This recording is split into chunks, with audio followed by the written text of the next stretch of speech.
Assassino serial é aquele que mata em série. Jamais você vai ver o psicopata chorar. O psicopata não chora, o psicopata não sente. Que mata num rompante, num impulso. Ele até pedia para não ir para a rua, né? Eu não tenho condições de ir para a rua, porque se eu for para a rua, imediatamente eu vou matar. É porque ele mata 5, 6, 7, 8, 10, quantos tiver pela frente. Para ele não existe o elemento da culpa, o sentimento de culpa.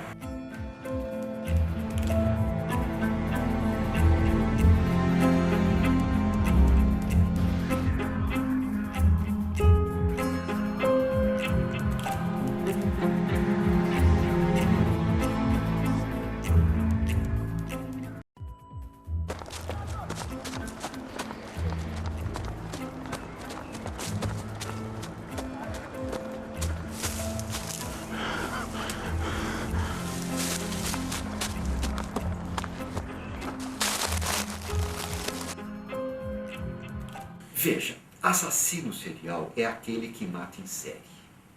Tá certo? Então, esse é o ponto básico. Então você tem, na minha concepção, você tem basicamente dois tipos de assassinos seriais. Você tem aquele que mata em espaços e espaços de tempo em tempo, ele vai matando um, outro e tal. E você tem aquele que mata em série várias pessoas. Um é um processo diferente do outro. O primeiro processo desse que mata devagar, que este é tido como o assassino serial propriamente dito, né? Que seria, digamos, ligado já à psicopatia, aos psicopatas e tal. O outro que mata num rompante, num impulso, mas também mata em série, porque ele mata 5, 6, 7, 8, 10, quantos tiver pela frente. É um outro mecanismo mental, mas ele não, na minha concepção, ele não deixa de ser um matador em série. Pode não ser típico, como querem dizer dos outros, que são, digamos, esses que matam pensadamente e tal. Vamos dar exemplo, o Chico Picadinho,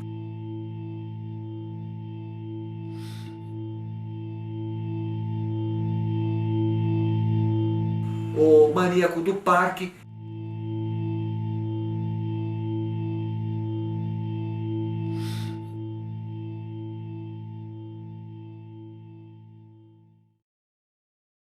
Eles matavam de quando em quando.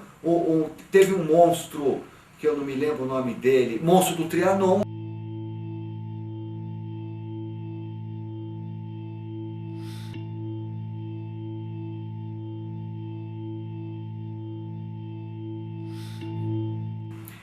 Um matador também que teve na cidade do interior, ele matava de quando em quando. 2 por semana, 1 por mês, ou a cada 2 meses um. Isso tem. É relativamente, entre aspas, comum.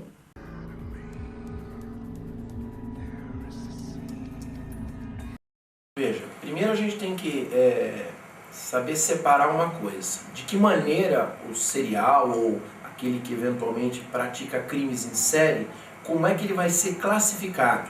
No Brasil a gente tem que fazer bem a separação. Se ele tinha condições de saber, se ele tinha entendimento daquilo que ele estava fazendo, ou se ele não tinha entendimento do que ele estava fazendo em razão de uma doença mental. Isso sempre quem faz a avaliação não somos nós. Toda vez que eu tenho dúvida de um determinado crime, da agressividade do agente, da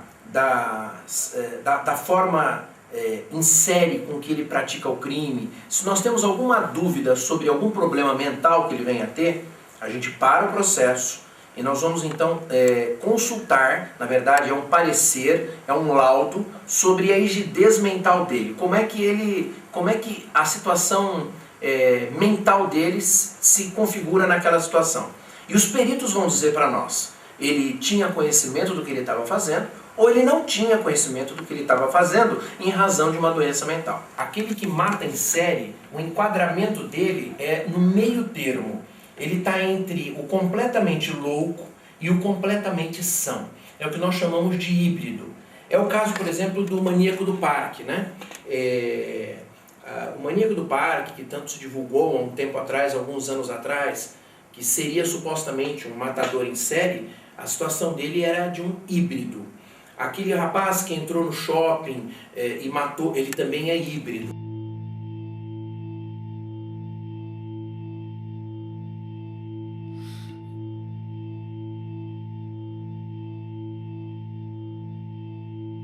Então são pessoas que vão receber uma penalização, mas a pena ela será efetivamente reduzida. Aquele que não tem o conhecimento completo em razão de uma perturbação mental, a pena ela é reduzida de 1/3 a 2/3. Então ele vai ser penalizado, mas a pena dele é menor. Ou nós ficamos na primeira classificação tradicional da pessoa que tem pleno conhecimento do que ela está fazendo. E aí ela recebe a pena com todas as circunstâncias agravantes que eventualmente tiver. Aquele rapaz do Rio de Janeiro, que entrou na escola, matou todo mundo, se matou.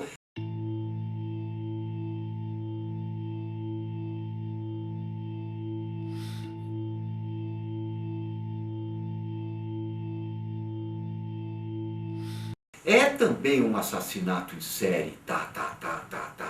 É num momento só. O momento é único. Mas eu tenho como uma morte também serial. Você teria um outro tipo de assassino em série, que também não deixa de ser um assassino em série. Pode não ser aquele que a mídia diz que é aquele que mata de quando em quando, sem motivo, etc. Você tem, por exemplo, o assassino de aluguel, o pistoleiro profissional. Ele é um assassino em série. Só que ele ganha para isso, mas faz. Temos alguns casos também que não são propriamente patologia, mas sim meio de vida quase, né? Por exemplo, nós vemos casos de pistoleiros, pessoas que são contratadas para matar, né? Então, às vezes são comerciantes que contratam, são pessoas do bairro, e ele vira, na verdade, também um matador em série.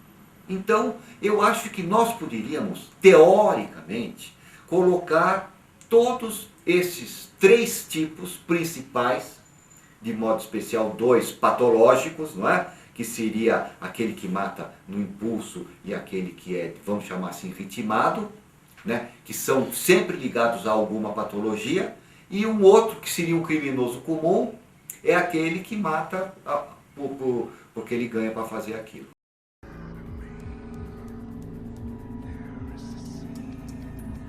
Nem sempre é possível coletar tudo. Algumas coisas dependem da colaboração do próprio acusado, e às vezes isso nós não temos, ele não quer falar. A prova também não alcança efetivamente completamente a verdade. Então você trabalha, vamos dizer, com um quadro, é como se fosse um jarro quebrado, em que você vai atrás dos cacos e você vai tentando recompor um jarro, mas que sempre vão ficar aqueles fios em que você olha para o vaso e fala, não está completamente, esse vaso quebrou.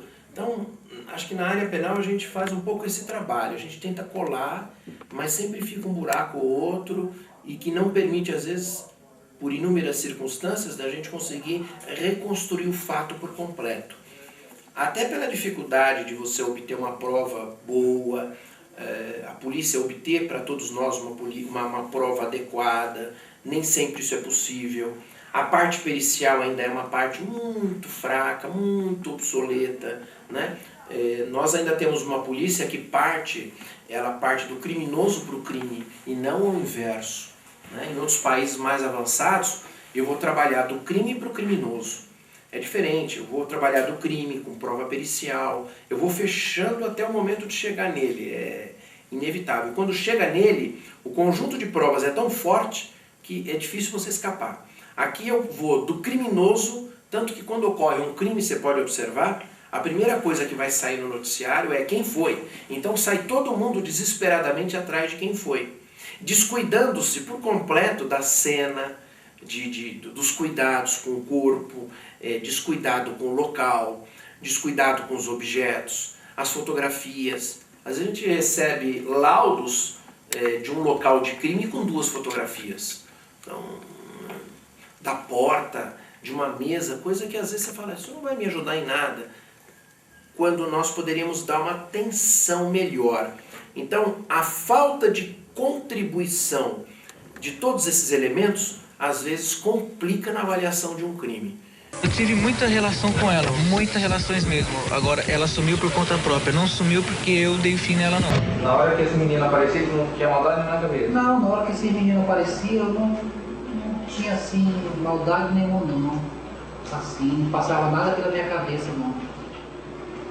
Mas quando começava aquela confusão na minha cabeça ali, parece que o negócio ficava falando ali, aí ali eu ia começando a ficar de outro jeito.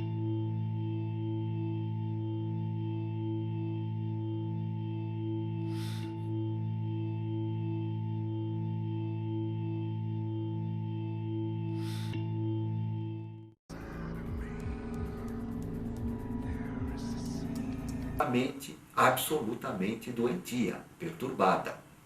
Por que perturbada? Aí você pergunta para mim, mas como se ele raciocina?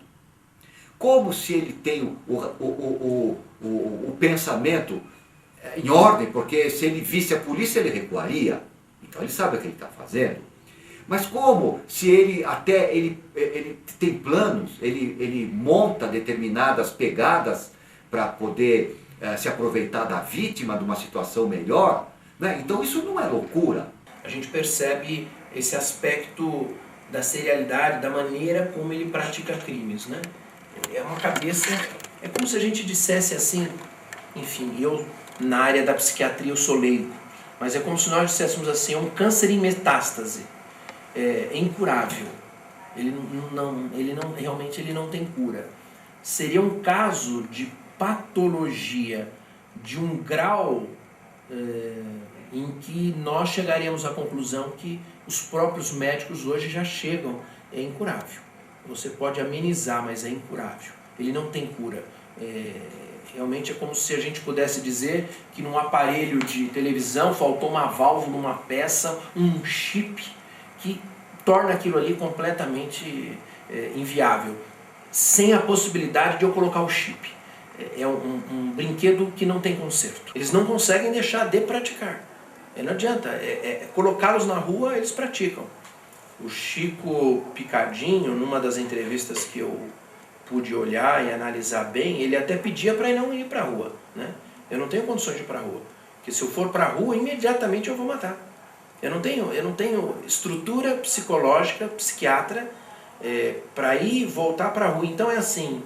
É aquilo que eu te disse, algum tipo de déficit mental altamente comprometedor que leva o indivíduo a agir dessa maneira, né?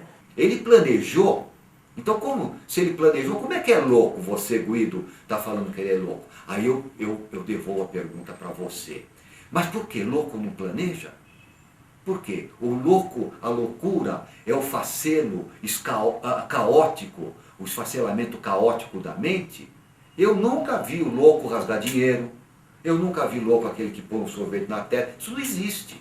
O psicopata é uma das pessoas mais difíceis de você enfrentar no teu local de trabalho, porque o psicopata, ele ao mesmo tempo em que ele é frio, ele não é uma pessoa desagradável, ele é dissimulado, mas quando você vê, você já está envolvido nisso. Ele é terrível. Então, existe a loucura pensada, existe a loucura premeditada. Você sabe onde está a loucura? No objetivo final da ação. O objetivo final da ação é mórbido, é doentio. Então ele planeja tudo, mas para uma finalidade mórbida. Por exemplo, matar para ver cair.